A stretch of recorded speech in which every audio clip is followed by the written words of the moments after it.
I don't know where or even when you are watching this, but let me paint you a picture of my where and my when. I'm only mentioning this because technology is moving so fast. One minute we had cars with petrol, and then we had cars that run off electricity. Then we had a different type of car, a slightly different shape, fuel type, speed.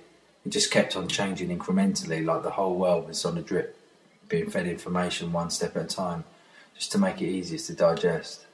In hindsight, it happened really quickly, but it felt natural.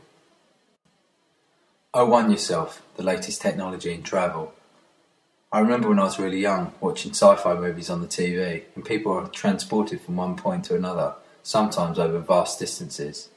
It seemed like something so far off, but the technology was already being rolled out in the military in my early teens.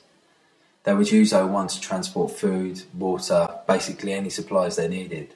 Near the end of the war, they started to send livestock to aid the reconstruction of some of the major affected cities.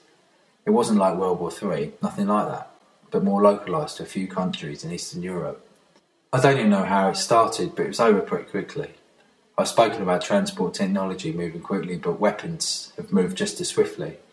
And with the combined effort of pretty much the rest of the world, the battle was over. It barely affected the rest of us, but those involved got hit bad. No one survived who wasn't below ground.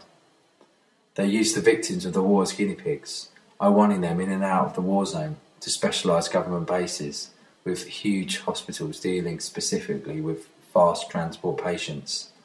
I'm not saying the war was set up so that they could test this thing out, but looking back it all seemed so obvious. But that's just my opinion, and I'm sure I'm not the only one who believes it. They started to roll it out to high flyers, the kind of people who had millions of expendable cash to spare. They would O1 from country to country in the blink of an eye, without a thought, not even considering the long-term effects or even the medium term. These people were sucked in like the rest of us, and these were the first to show the signs. I sit here now telling you my story in hope that there are others out there like me, unaffected by this device. I've heard there are others out there in other countries, orbits and star systems. Maybe we could get together to try and take back what is ours.